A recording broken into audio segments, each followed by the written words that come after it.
Bueno, kaixo, hemen gaude Lasarteriako talde bat, kukuka, antzerki eta dantza eskolatik etorri gara, Atxabaltara geure proiektua azaltzera. Ni Jose Maria Gertzen naiz, bertako partaide hasieratik, hemen Donetziradi dugu, ikasle dana, hemen daukagu Diego, dantzaria eta dantzazalea, Maider Oiartzabal irakaslea dugu dantza arloan, eskolan, eta Alesteio ere ikasle, nirekin batera dantza garaikidean eta irakasle ere aritu da. Lasarterian, orain dela 10 bat urte, hasi ginen euskarazko espazioak eta sortu nahi genituela, euskaraz bizializateko gozatu egunerokotasunean, esparru ezberdinetan, eta guri dagokionean antzerki eta dantza eskola sortu genuen.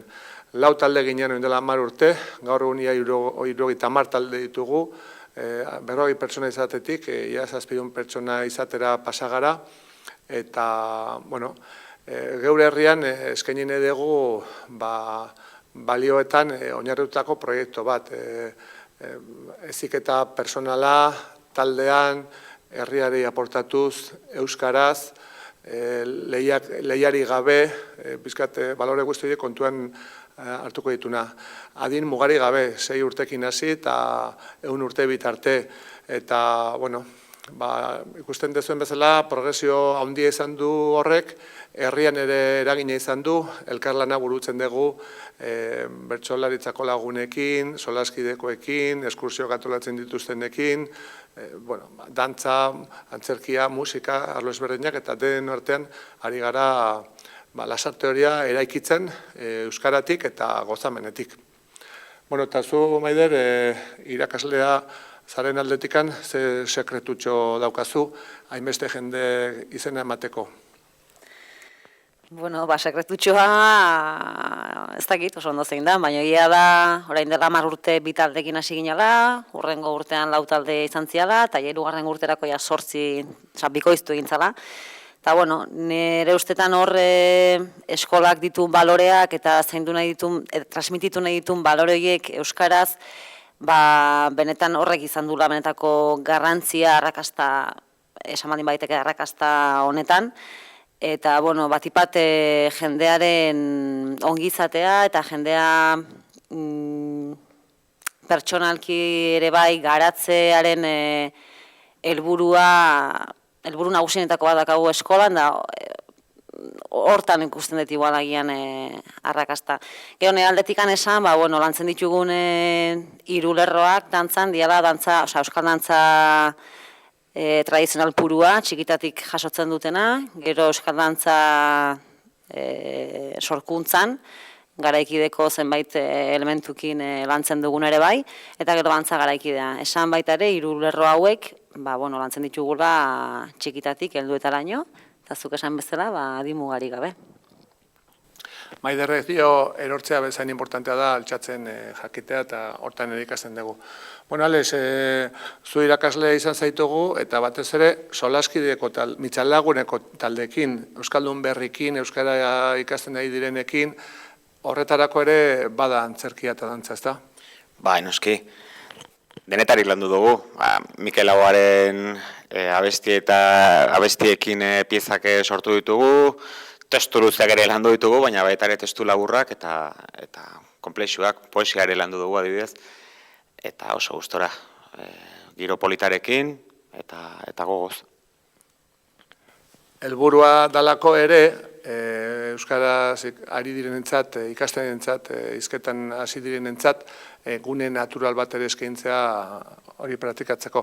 Alex, horretaz gain aurtzen, dantza garaikidean ere izena eman duzu, niekin batera, gizonezko iaia bakarra gara, zein zu, deialditxon bat, o herriko gizonei izena emateko eman dezaten zer eskaintzen diegu? Animatu, talde majoa, giro ederra, gorputza adierazpena lantzen, ni ikusten bana duzue dantzan, ikusiko duzue nor nahi animatu daitekela, lasai asko. Eta emozioak eta laguntasun sentipenak. Diego, zu hemen irakasle bat zabiltza hauezin, irakasle moduan zer esango zenuke honetaz?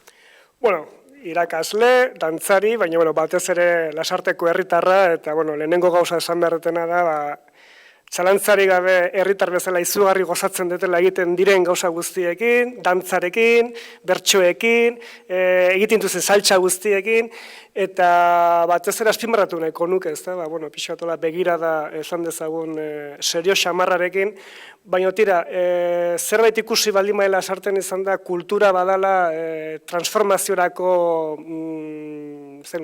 transformaziorako motorra, eta nik uste dut Lasarten egin den lanagatik eta egiten dezuten lanagatik, gauza asko eta dakagua momentu honetan Lasarte bat atseginagoa, jende irrifartsuagoarekin, jende maitakorragoarekin, eta oroar, herri hobea, eta nik uste horrek ere guri ere hobeto sentitzen laguntzen digula, beraz, zesango izuet. Eskerrik asko, eta, mutilak, animatuko gara, saiatuko gara.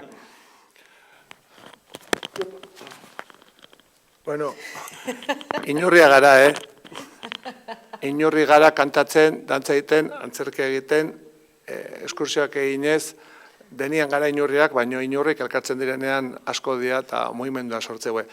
Inurri horietako bat donez dugu, donez 10 urte antzerkia eta dantza eginez, taldian, zer suposatzen du personalki kukukan antzerkia eta dantza egiteak? Bueno, personalki asko aberaztu nau, eta horren adibide da, oain adibidez zuen kamara baten aurrian hitz egiten egotea. Orain dela 10 urte kukuka hasi aurretik, nire bizitzan nahiko komplikatua zana. Eta gaur egun, posible dana. Baitere lagun talde bat, eta nire bizitzaren zatitxo bat zea kukuka.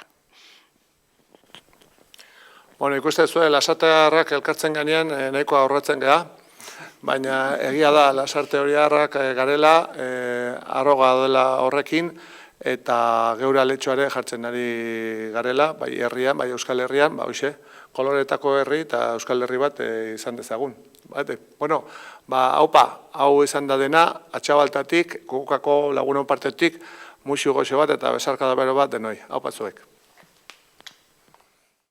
Gaur Bilbotik etorri gara, zenbat gara kultura elkartetik, eta bertotik eskatu zaigu, pizkat transmisioa irakaskuntzan edo, gai horren inguruan, gure esperientzia edo kontatzeko, eta zalantzari gabe, Gabriel Aresti Euskaltegiari heldu diogu, eta Gabriel Aresti Euskaltegian bizi izandako esperientzia kontatu dugu, zenbat gara kultura elkartean, dagoen euskaltegia delako, ezta?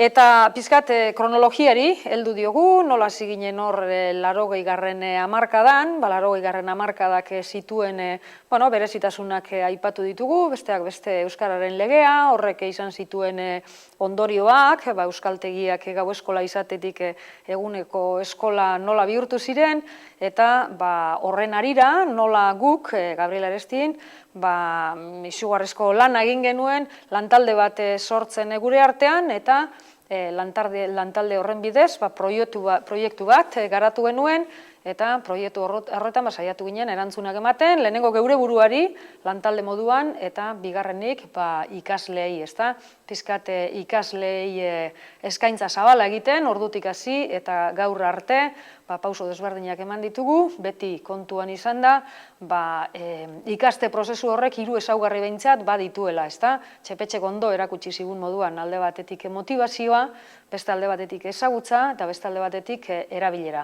Eta guk 3 ardatzak oinarri izaten ditugu, eta 3 ardatzotan egiten diegu eskaintza gurera datozen ikasleei, eta era berean 3 ezaugarriok kontuan hartzen ditugu gure lantaldeari dagokionean ere.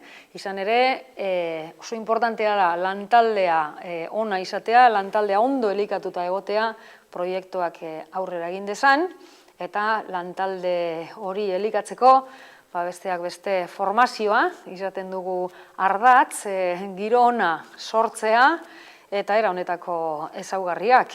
Ikaslei dagokienean ere, eskaintza zabala izaten dugu, nola ez, bermatuaz, askotan beraien eskaerak, ez dakit azterketa bat prestatu ahal izatea, eta bar, hori dena euskaltegiari badagokio bermatzea, baina horrez gain, kontestu askoz ere zabalagoa ere, eskaintzen saiatzen gara, eta uste dugu honek emaitza onak ematen dituela, behintzat gure asmoa bide honetatik jarraitzea da.